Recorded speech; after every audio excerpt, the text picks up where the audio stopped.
This is the 2025 BMW Z4 M40i, and we want to know, is the Z4 as fast as the sister Supra? We're going to find out.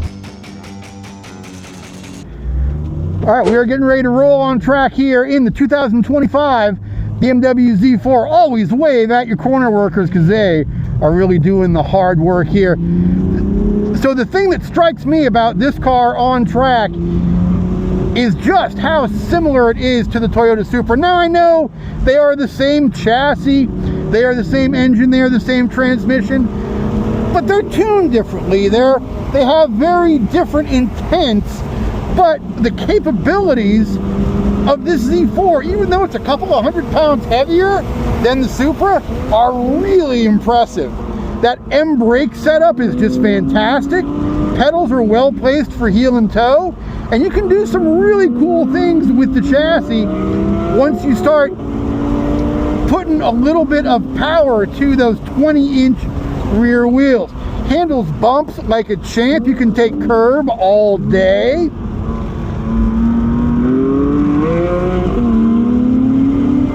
Just really impressed at how Supra-like this car is. Now watch this trail braking. You can go so deep into a corner like this, adjusting the weight on that nose all the way in.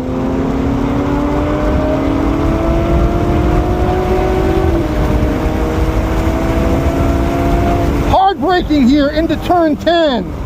Stand it on the nose, trail brake in, let those front wheels have some grip,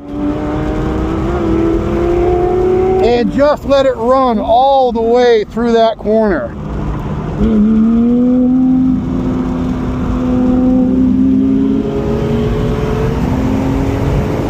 It might understeer, it might oversteer, but it always lets you know what it's doing very well with these Pilot Super Sport tires. Now, with a set of 200 tread-wear tires on there, a set of proper track tires, this thing is going to be magic. Even when the car gets out of shape, it lets you get away with stuff like crazy. Just a fantastically well-balanced chassis, and lets you do multiple things at the same time with the chassis.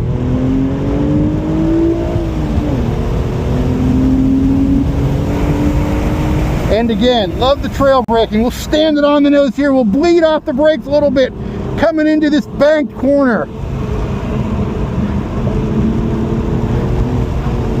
And we'll use every bit of the road and then some on the way out. People are not going to be cross-shopping this and a Supra, but the capabilities are 100% there. To take a closer look at what this means on the data, let's go back to the shop. We get these cars from the press fleets, and we have these discussions like, do we want to take this to the track? Is this worth the resources to go and test? And this Z4 was kind of having our editorial staff, you know, having that discussion of, well, you know what? No way it's ever going to come close to the Supra. It's a luxurious Supra. Sure, they share the same chassis. Sure, they have very similar specs, the same B58 engine, the same 6-speed manual transmission as the last Supra that we tested in this case, but there's no way this luxurious BMW convertible is going to be as fast as the Supra. But we are very, very pleased that we took this Z4 to the track because, for one thing, it was an immense amount of fun on track. Every bit of personality that is in that Supra, every bit of fantastic chassis response, great chassis feedback, also exists in this BMW Z4. And I don't know exactly how BMW did it, but it is impressive. We're going to get to track data in just 1 second, but before we do, let me give you a quick reminder to give a like to this video and subscribe to our channel if you appreciate all the stuff we are doing here on YouTube, and you can check us out anytime you want on the web at grassrootsmotorsports.com as well. Folks, if you've been watching our content for any length of time, you know that our shops are full of stuff from CRC. We are big fans, and we invite you to be fans as well. If you are at a major retailer and you are restocking your own shelf, we recommend you do it with CRC brake clean does a fantastic job in and around those brakes, making a place for you to go about the business of doing any work you need to do around that brake hub area. Flashes off completely, leaving you a nice clean area to work, and supports this channel and the great stuff we are doing here at Grassroots Motorsports as well. What more could you want? What a fantastic combo. Hey, whenever we are going to the store, we are restocking our shelves with CRC products. Please join us in doing the same. You'll get yourself some great stuff to work on your car with, and you'll support content just like this. So let's talk a little bit about the Z4 as an everyday car. We'll get to that track data in just a second, but let's talk about what you get for your extra $15,000 over the Supra. You are getting a little bit more premium feel, especially on the interior. I like the seats a lot more in the Z4 than I did in the Supra. The Supra seats always seemed a little bit high off the deck to me. I like the fact that the Z4 seats seem to be able to get a little bit closer to the floor, get you in a little bit more proper driving position, especially for track work, but it's also a nice little bonus on the street as well. All of the same stuff you'd recognize from a Supra is there, but there is the use of premium materials in a few spots, and there is the use of a few little BMW flourishes throughout the interior that all add up to a very, very nice place to go about the business of driving. And while $15,000 may seem like a lot, the fact that the top comes down, the fact that you do get a little bit more premium experience, that money is represented fairly.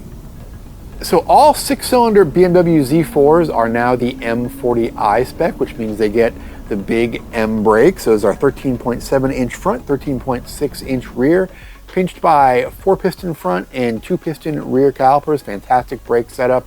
BMW puts legendary brakes on their cars. No reason to complain when it comes to any of the braking on this car.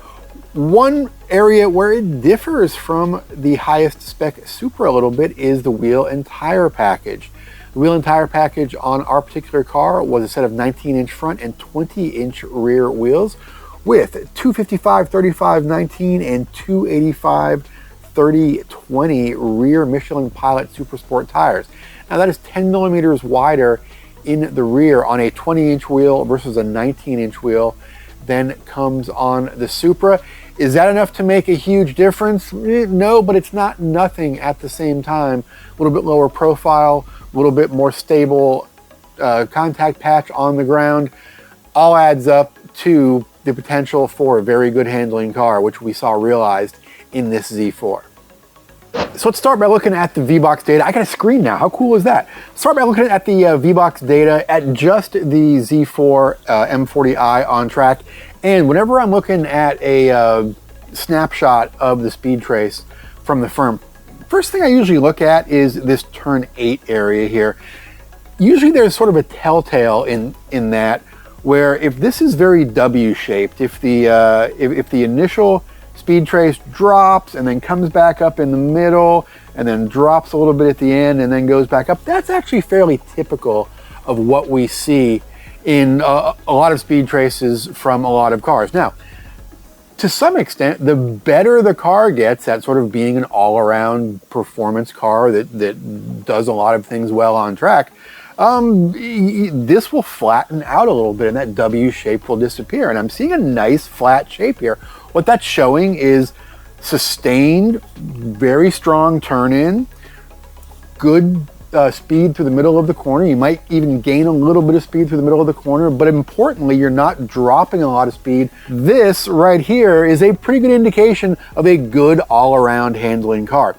Now, what I want to look at next, though, is I want to compare this to the Toyota Supra, because that's what we all came to see, right?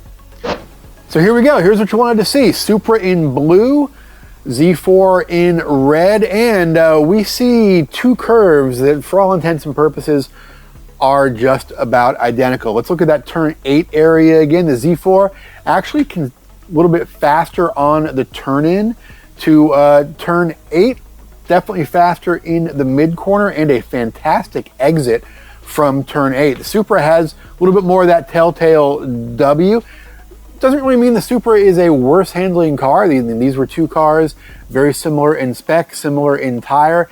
That almost comes down to, you know, track condition on the particular day. Could have been a little more dusty, could have been you know, warmer or colder. These cars were tested almost a year apart from each other, so there is going to be some variance in track, but we're seeing a very, very nice run. What we're really seeing is we're seeing that Z4 give up nothing, give no quarter to the Supra in most spots. Now, one interesting thing we can see here is our fastest run with the Z4 was a run that I shifted early to 4th gear here, heading down towards the turn 4 area. Now, one thing about both these cars is 3rd gear is very, very well suited to our test track at the firm. You can run nearly the entire track in 3rd gear. We do experiment with different gear setups though, and for whatever reason, our fastest single lap of the day came on a lap that I short shifted to 3rd. Now, what's that mean? Well, it means probably that the Z4 on a perfect lap could have gone even a little bit faster in 3rd if we compare the data between the shifting laps and the staying in 3rd gear laps with the Z4. We see that, yes, it is generally going to be a little bit faster in 3rd gear, although, you know, there could have been mistakes elsewhere in the lap that took you know, a half a tenth or a tenth somewhere. But what it really means is this B58 engine loves to wind out in 3rd gear, but it's also very, very flexible and pulls very, very strongly in 4th gear. Now, interestingly, we see a couple of things here. For example, on this 2-3 shift heading down towards turn 8, we see the Supra outpacing the Z4 a little bit, but on this acceleration here, this is heading towards the S's. We see both these cars neck and neck in 3rd gear. So again, moment to moment variance, a little bit of a temperature variance, maybe producing slightly different data to the onboard ECU and varying the boost. You know, we're going to throw that within sort of margin of error. This long acceleration, 3rd and 4th gear, we're seeing both the Z4 and the Supra be darn near identical. So gonna call this an anomaly, but that's the thing with modern cars. Temperature variances, humidity variances can produce these sort of minuscule variances in what the ECU is telling the engine, and that shows up on the data. But again, seeing great braking performance from both of these cars. The Z4 is actually out-braking the Supra in this final highest speed brake area. It could be a matter of the additional traction from those very slightly wider tires, or again, could just be, you know, I'm gonna say that these two lines very much within the margin of error. I really think what this chart shows, rather than any clear advantage for either car, is that these cars are way more evenly matched than they are different, and I think that is really impressive, given that they both have sort of slightly different missions. The Supra being, you know, perceptually anyway, the sportier of the two variants, and the Z4 being the more luxurious of the two variants. This chart tells me that those differences are really marketing differences and not performance differences. So after that look at the data, final time, 1:18.63 seconds around the Florida International Rally and Motorsports Park. And not only do I have a screen now, I've got a whiteboard that will put it on the big GRM leaderboard at, it's pretty smooth for my first time, I think. Right there, number 10. Now, a top 10 finish for a luxury convertible is pretty darn impressive. Let's see where it stacks up against the other stuff. Best time in the 2024 GR Supra, 1:18.35 versus this 1:18.63 for the BMW Z4. Again, these cars were tested a year apart. A lot of dust comes and goes, a lot of rain comes and goes. Tracks can change a little bit from day to day. So I'm gonna say that both of these cars are running just about heads up, same car, same day, same driver. Those times are going to be very, very similar indeed. And I think these times a year apart are very similar indeed. So that 10th place mark for the BMW Z4 M40i puts it in some very rarefied air with some really, really impressive cars, a lot of our project cars, and very few off the factory showroom stock cars up in that top 10. We appreciate you spending time with us here in the shop reviewing this BMW Z4 M40i. Remember, you can check out all of the great stuff we are doing online and in print at grassrootsmotorsports.com. Get yourself some great GRM merch just like this. And thank you very much for spending time with us. We'll see you next time at the track. Support brands who support Grassroots Motorsports. Get your chemical solutions from CRC Industries. To learn more, visit crcindustries.com. Want to see more content like this? Make sure to hit that subscribe button and like this video. And for more information, visit us online at grassrootsmotorsports.com.